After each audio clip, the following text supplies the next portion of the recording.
Hi netizens! Welcome back to another day of responsible service. So it's been a while since our last upload, so na-miss ko kayo guys. And mamimiss ko talaga kayo. So today is meron tayong mga sets of new stocks na dumating and I'm happy to announce that. So come on, tingnan natin guys. Meron po tayong mga sets of new arrivals. This is roller leads and trifold. So kung gusto nyo pong magpalagay ng leads for your pickups, you can visit us dito sa shop or you can message us on our social media platform. Meron po tayo mga for repair and repaint. So here sa likod ko meron po tayo ditong Pajero na for repair and repaint yung front bumper niya.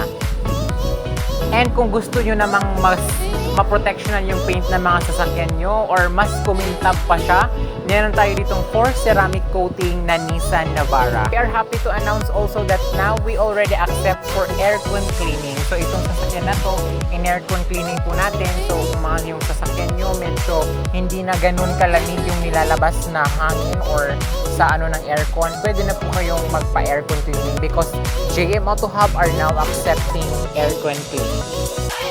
Tayong Toyota Hilux J.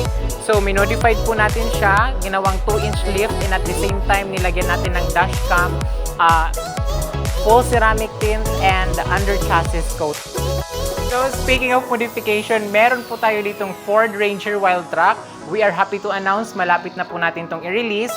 So, I would like you to please, abangan nyo po yung lalabas na video para at least alam nyo kung ano yung pinaglalagay natin ng mga accessories kasi this was been totally modified. Still busy pa rin tayo kasi meron pa tayong mga ongoing na for washover. So we have here Suzuki Celerio and Toyota Hilux. Hindi lang kasi yan for washover, kasama din po yan for interior, under chassis coating. So that's it for this video.